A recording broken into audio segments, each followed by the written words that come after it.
Hello everyone, इस video में हम बात करने वाले हैं एपिलेप्सी के बारे में। एपिलेप्सी बहुत इंपॉर्टेंट टॉपिक है और एक मेजर क्वेश्चन आता है हमारे यूनिवर्सिटी एग्जाम में। एपिलेप्सी के पहले हमने काफ़ी टॉपिक पढ़ लिए, सेडेटिव हिप्नोटिक्स पढ़ लिए, जनरल एनेस्थीसिया पढ़ लिया, लोकल एनेस्थीसिया पढ़ लिया, एल्कोहल पढ़ लिया। अब एपिलेप्सी क्या होता है, अगर हम देखें एपिलेप्सी क्या होता है, इसका अगर हम डेफिनेशन देखें तो डिसऑर्डर ऑफ ब्रेन फंक्शन। इसमें क्या होता है, सेरिब्रल डिसरिथमिया होगा। क्या होगा, सेरिब्रल डिसरिथमिया। मतलब क्या होता है, ब्रेन में इलेक्ट्रिकल डिस्टरबेंस होगा। इलेक्ट्रिकल डिस्टरबेंस होता है जिससे क्या होता है, डिसरिथमिया। डिसरिथमिया हमें क्या करवाता है, सीजर्स। डिसरिथमिया की वजह से क्या आते हैं, पेशेंट को सीजर्स आते हैं। तो सीजर्स आना क्या कहलाता है, एपिलेप्सी कहलाता है। ठीक है, अब अगर हम बात करें एपिलेप्सी में कौन कौन से ड्रग यूज़ होते हैं, तो उन सब ड्रग्स को हम एक साथ बोलते हैं एंटी एपिलेप्टिक ड्रग्स।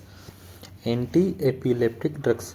और ये एंटी एपिलेप्टिक ड्रग्स को अगर हम क्लासीफाई करें तो दो टाइप की क्लासिफिकेशन होंगे। एक तो केमिकल क्लासिफिकेशन होगा, दूसरा क्लासिफिकेशन हमारे पास होगा बीमारी के अकॉर्डिंग, मतलब क्लिनिकल क्लासिफिकेशन, कौन सी सिचुएशन में हमें कौन सा ड्रग देना है।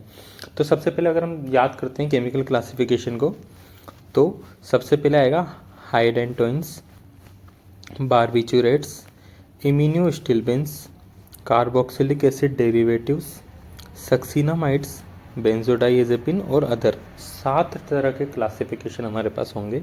हाइडेंटोइंस, barbiturates, immunostimulants, carboxylic acid derivatives, succinimide, benzodiazepines और अदर्स।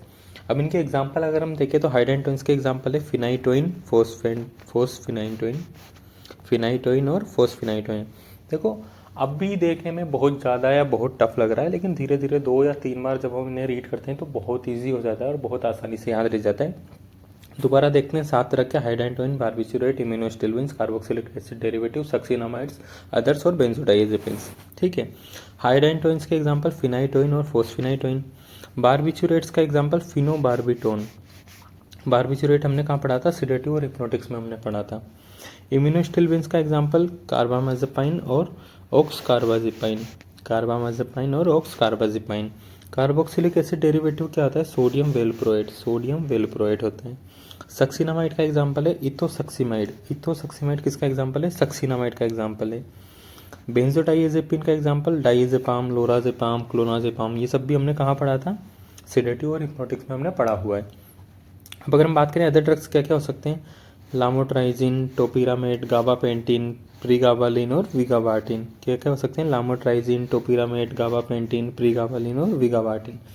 ये सब और एग्जांपल हो सकते हैं। तो केमिकल क्लासिफिकेशन हो गया, 7 तरह का हमने देख लिया। अब अगर हम बात करें क्लिनिकल क्लासिफिकेशन, मतलब कौन सी बीमारी में क्या देना है, तो सबसे पहले कौन से क्या टाइप की एपिलेप्सी आती है, general tonic clonic seizures. General tonic clonic seizure में क्या होता है, पूरी बॉडी कैसी हो जाती है, स्टिफ हो जाती है, पूरी बॉडी स्टिक हो जाती है और ब्रेन फायर होते हैं या सीजर्स आते हैं। पूरी बॉडी स्टिफ हो जाती है, अनकॉन्शियस हो जाती है बॉडी और सीजर्स आते हैं। ठीक है, इसके डेफिनेशन में हम ब्रेन फायर भी लिख सकते हैं, ब्रेन फायर। ठीक है, ये होती है जनरल टोनिक क्लोनिक सीजर। इसमें पूरी बॉडी स्टिफ होगी और सीजर्स आएंगे। इसमें हम क्या देते हैं, सोडियम वेलप्रोएट, लामोट्राइजिन और कार्बामाजेपाइन। क्या देंगे, सोडियम वेलप्रोएट, लामोट्राइजिन और कार्बामाजेपाइन देंगे। दूसरा क्या होता है, पार्शियल सीजर। दूसरा टाइप हमारे पास क्या आएगा, पार्शियल सीजर्स। पहला हो गया जनरल टोनिक क्लोनिक सीजर, दूसरा आएगा पार्शियल सीजर। इसमें क्या होता है, हमारे ब्रेन का कोई एक स्पेसिफिक पार्ट जो होता है सिर्फ वही इफेक्ट होता है।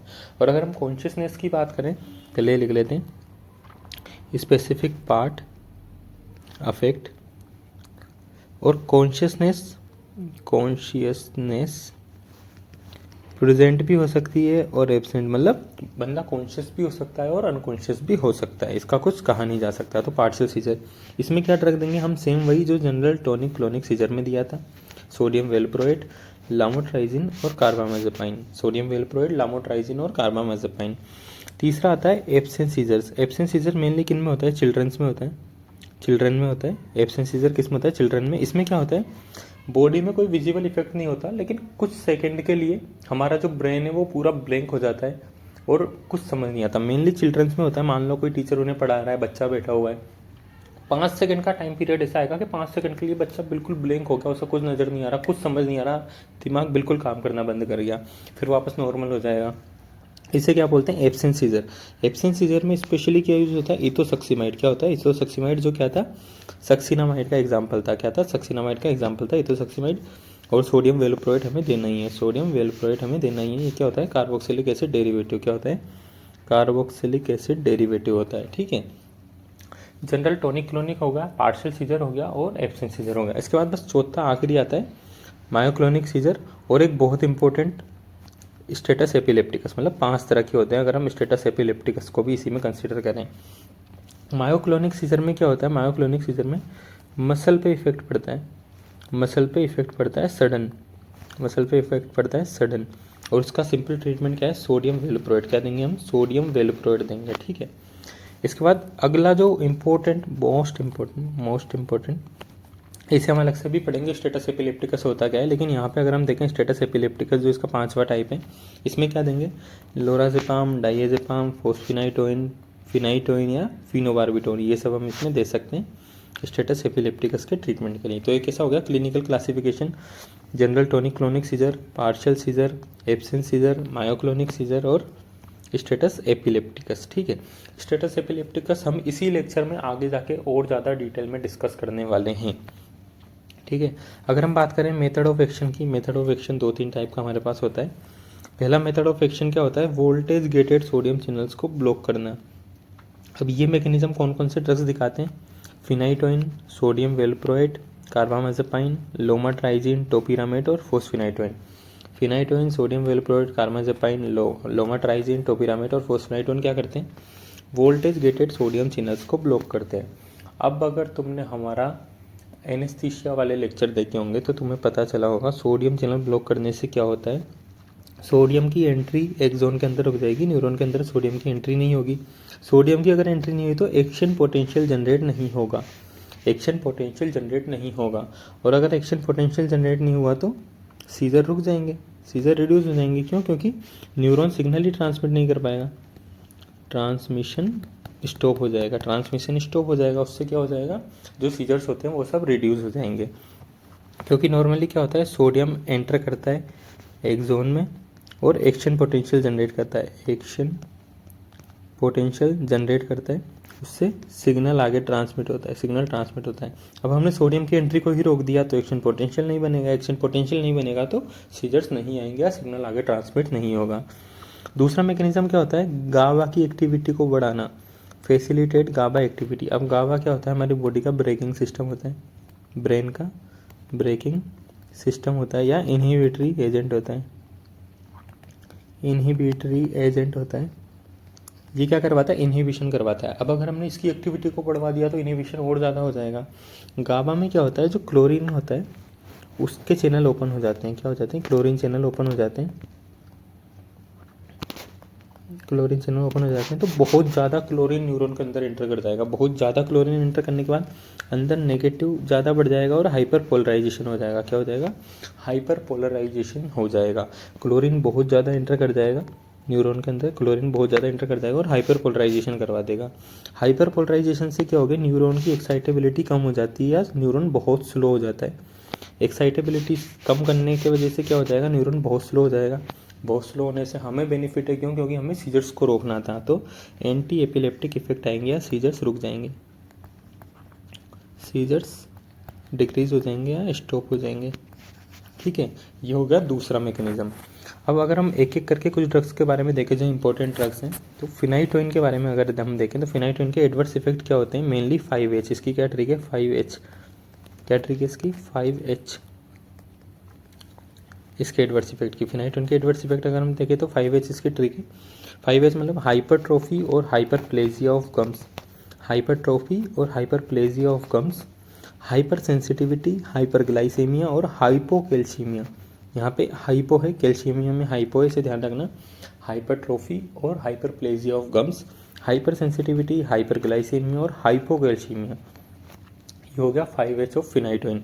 अगर बहुत ज़्यादा कंसंट्रेशन पे दे दिया तो क्या हो सकता है, अटेक्सिया, ट्रेमर, हेडेक। अटेक्सिया मतलब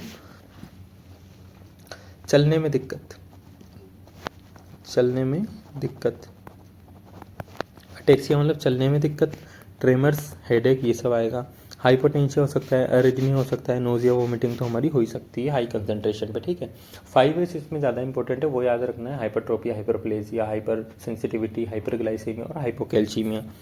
अब अगर हम बात करें इथोसक्सीमाइड, तो इथोसक्सीमाइड क्या होता है, कैल्शियम चैनल ब्लॉकर होता है, T type calcium channel blocker होता है। ये कैल्शियम चैनल्स को ब्लॉक कर देता है, कैल्शियम चैनल्स को ब्लॉक कर देता है। इससे क्या होता है, कैल्शियम फायर रुक जाता है, calcium fire stops, calcium fire stop रुक जाएगा तो कैल्शियम फायर रुक जाएगा तो सीजर्स नहीं आएंगे, सीजर्स रुक जाएंगे, सीजर्स रुक जाएंगे। मेनली कहाँ पे यूज़ हो रहा था ये, एब्सेंस सीजर में, एब्सेंस सीजर्स में ये यूज़ हो रहा था, ठीक है। इथोसक्सीमाइड। अगर वेलप्रोएट की बात करें तो इसके भी एडवर्स इफेक्ट बहुत इंपॉर्टेंट है और उसके ट्रिक भी है वेलप्रोएट, VALPROATE, जो इसकी स्पेलिंग है वही इसके एडवर्स इफेक्ट की ट्रिक भी है। पी से वोमिटिंग, ए से एनोरेक्सिया, एल से लीवर हेपेटाइटिस, पी से पेनक्रियाटिस, आर से रेशेस, ए से एलोपिया, टेरेटोजेनिसिटी और एलिवेटेड लिवर एंजाइम। वेलप्रोएट का फुल फॉर्म क्या हो गया, vomiting, anorexia, liver hepatitis, pancreatitis, rashes, alopecia, teratogenicity और एलिवेटेड लिवर एंजाइम। अब इसमें क्या समझ नहीं आया, एलोपिया मतलब बाल झड़ना, बाल गिरना एलोपिया होता है। क्या होता है, बाल गिरना क्या होता है हमारा, एलोपिया होता है, ठीक है। टेरेटोजेनिसिटी मतलब न्यूरल ट्यूब डिफेक्ट हो सकता है, न्यूरल ट्यूब डिफेक्ट हो सकता है बेबी में। अगर जो प्रेग्नेंट लेडी है उसे हमने सोडियम वेलप्रोएट दिया तो वो प्लेसेंटा को क्रॉस कर जाएगा, क्रॉस प्लेसेंटा, और जो बेबी है अंदर उससे न्यूरल ट्यूब डिफेक्ट हो सकता है, ठीक है। इसके बाद एलिवेटेड लिवर एंजाइम हो सकते हैं। न्यूअर एपिलेप्टिक ड्रग्स के अगर हम कुछ एग्जांपल देखें, न्यूअर एंटी एपिलेप्टिक ड्रग्स के, तो लोमाट्राइजिन, टोपिरामेट, गावापेंटिन और प्रीगावालिन, ये न्यूअर एंटी एपिलेप्टिक ड्रग्स हैं जो नए नए आए और ये बहुत इफेक्टिव हैं। लोमाट्राइजिन, टोपिरामेट, गावापेंटिन और प्रीगावालिन, ठीक है। इसके बाद बहुत इंपॉर्टेंट टॉपिक जो होता है हमारा स्टेटस एपिलेप्टिकस, इससे भी कई बार क्वेश्चन पूछा जा सकता है, तो मैं सोच रहा हूँ इसे हम नेक्स्ट लेक्चर में स्पेशली स्टेटस एपिलेप्टिकस के नाम से ही कवर कर दें, ठीक है। अगर आपने एपिलेप्सी यहाँ तक देखा है तो मेक श्योर करें कि आप अगला लेक्चर जरूर देखें स्टेटस एपिलेप्टिकस।